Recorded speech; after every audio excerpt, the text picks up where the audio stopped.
Guys, it's Max Convexity. Let's take a look at these end of the day covered call funds. This is the daily covered caller afternoon edition. Let's see how these covered call funds turned out. Triple QY, we're going to scan across, look at the bottom line, max profit 1.7 million. Great job. That takes them to negative 3 cents a share on the month with a distribution estimate of 60 cents. All right. JEPY. They made $450,000 a day, losing 5 cents a share for the month. However, distribution estimates at 48 cents. IWMY, they made 1.4 million today. Nice job, taking them to 21 cents a share positive on the month. Great job, IWMY. Taking the dividend estimate to 82 cents, which is great, especially because last month's was only 69 cents. I can't believe it was that low. All right, so that's good. That's really good. Now we'll check out USO. Now USO, the spreadsheet sucks. I'm sorry about it. There's really nothing to check out on the spreadsheet except for the dividend estimates $1.06. And these options are still open. And like I say, the spreadsheet absolutely blows. So let's not look at that. I won't put you guys through that. Let's look at the Tesla crash spreadsheet. Now, this is a Tesla crash pairs trade. And I see that it's not working right now. So that's great.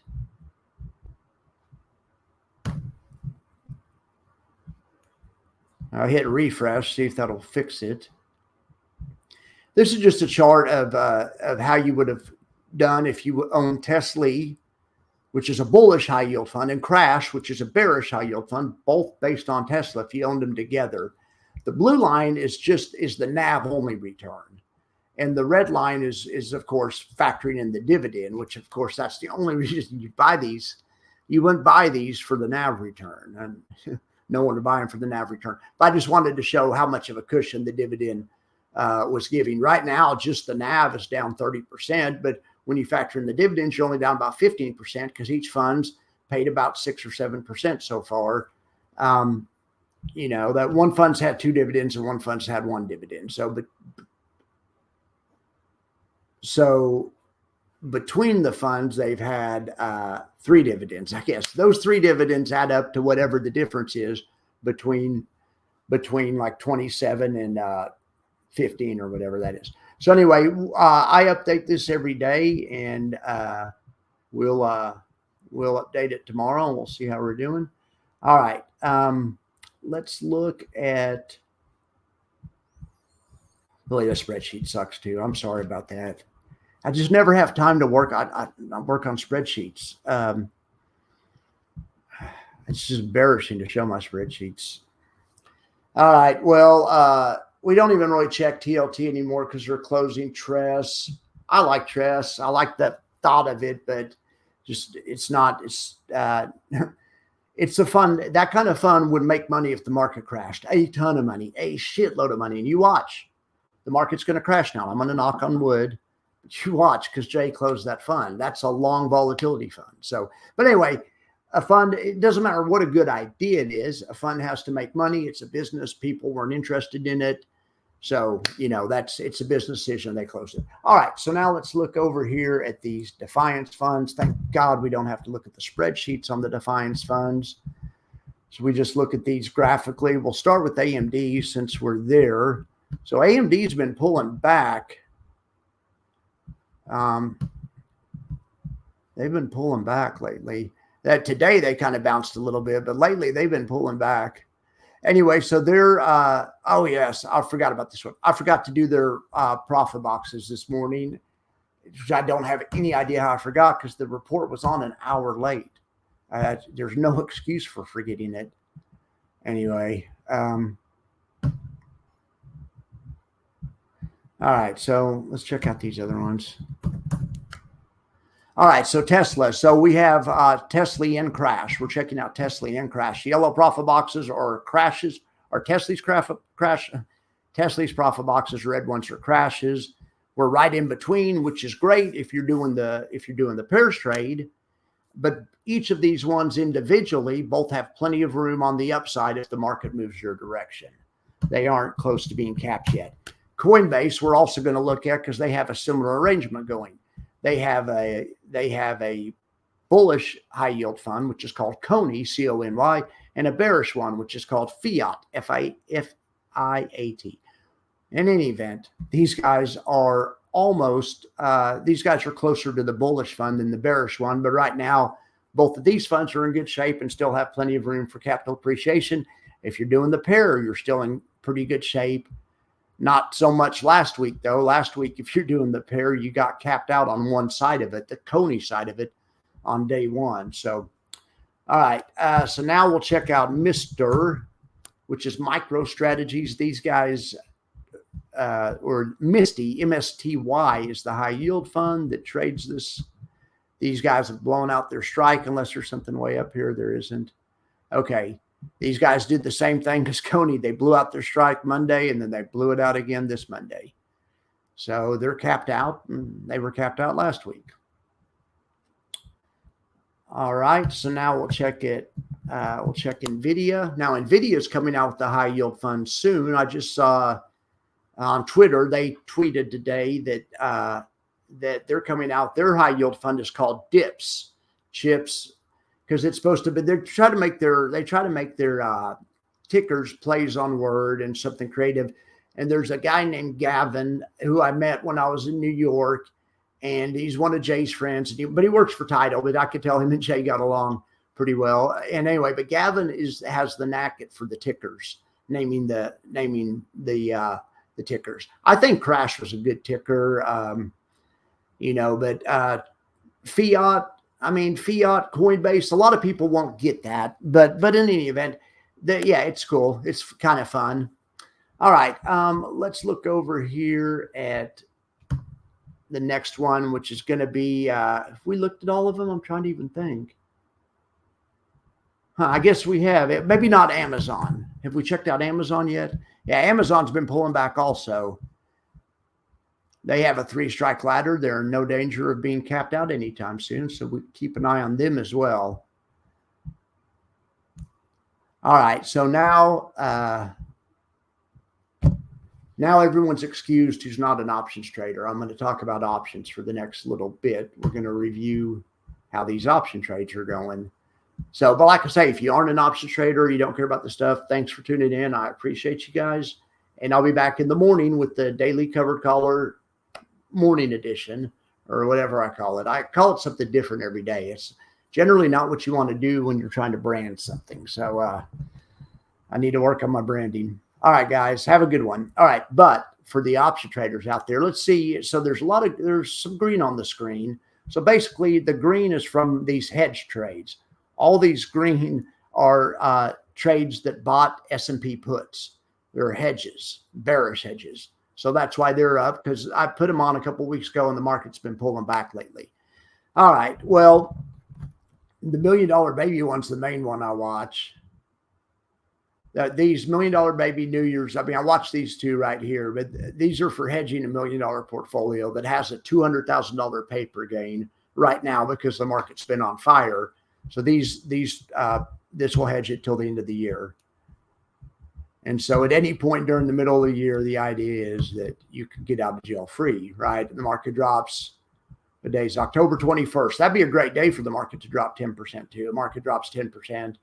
Then yeah, that sucks. Your $1 million portfolio that's now worth $1.2 million because of everything's been on fire this year is now down 10%. Well, luckily you have an options position that's up 109,000.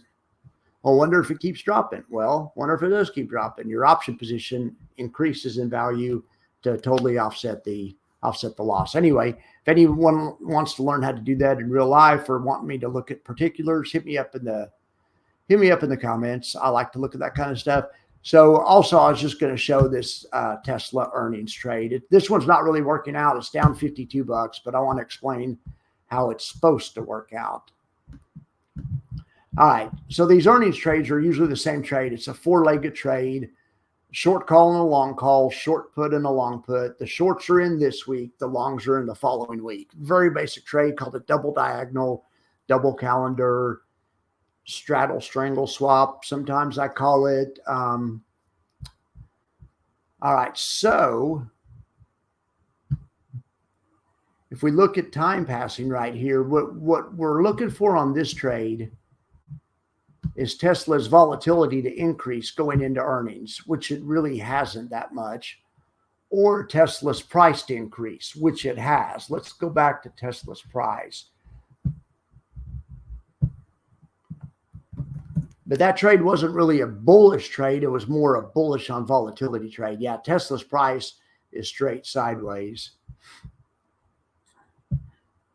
So this pre-earnings trade, time will go by, and then tomorrow, right before earnings comes out, wherever the market is at that point, I'll take it off, and hopefully it'll be worth $200, $300, $400, $500 at the market's in here somewhere. If Tesla opens soft tomorrow and goes down, and it drops more than 3.5%, this trade could actually turn into a loser. We'll see. We'll see what it does tomorrow.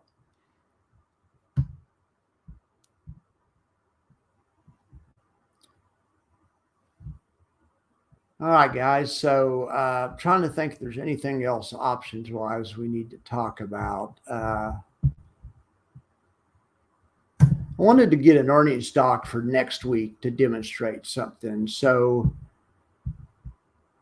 because the idea on earnings stocks for next week is that hopefully between now and then, especially as next week actually happens, the volatility will increase going into the earnings announcement. And so the idea is to try to put it on before people start bidding the volatility up. So let me try to find a stock like that. So this is Thursday, the 25th, Friday.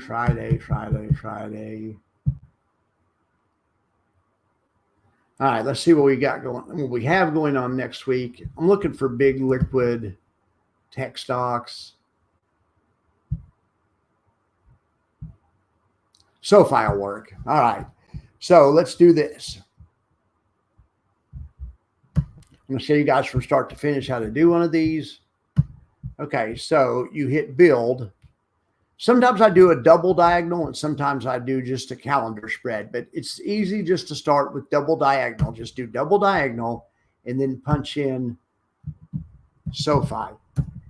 Somebody asked me in the comments if I liked OptionStrat, or if OptionStrat's great for beginners, and it is. Or it's also really good for visual learners, which I always talk about being. So this one is a pretty cheap stock. I don't know if I'm going to be able to get anything that looks attractive. These trades don't always give you an appealing risk to reward ratio. And I kind of want to show you guys how I kind of determine that. So what we're trying to do here, okay, the short leg, which is the 10 call, which is on bottom, is 726. That expires Friday.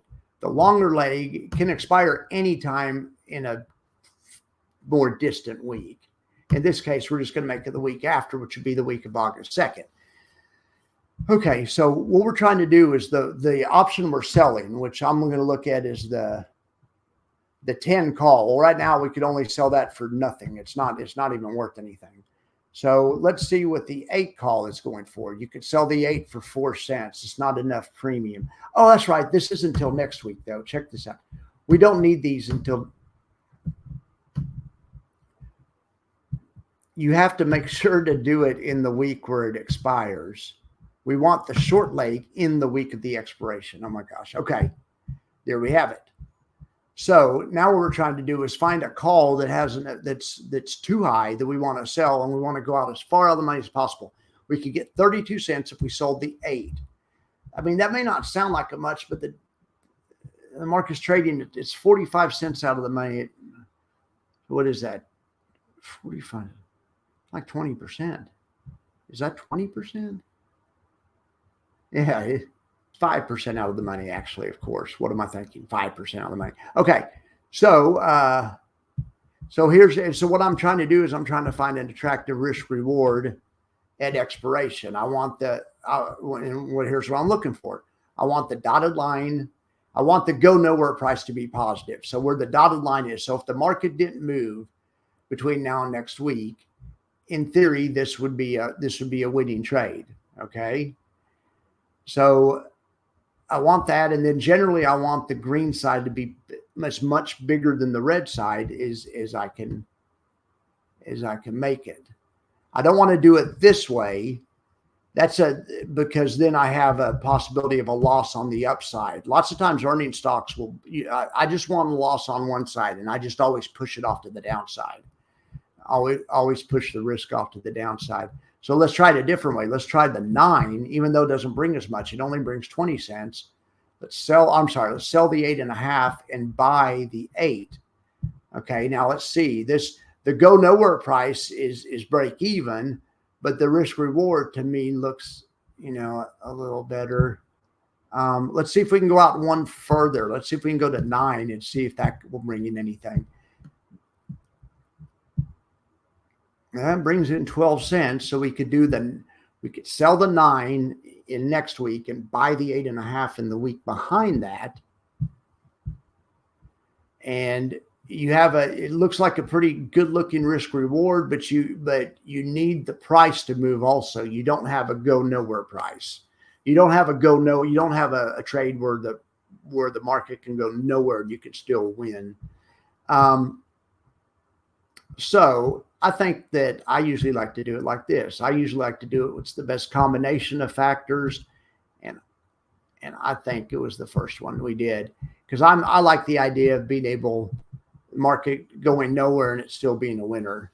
All right. Now the other problem with this isn't enough. Well, first of all, let's check a couple things.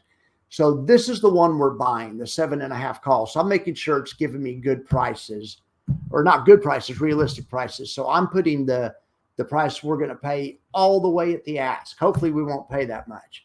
And I'm going to put the price that we're going to sell for all the way at the bid. Hopefully we'll be able to split the difference on those two, but just to make it a more realistic simulation to what the actual fill would be. In real life, I don't have this trade on. I have one on GameStop right now in real life that's up about $100. But I don't have this one on yet. I may put it on tomorrow though. Okay, so now the other problem is it's not enough risk. The max loss is $25. So you have to decide how much you're willing to lose. So we'll do this 20 times. So that would mean risk about 500, right? Okay, so now, and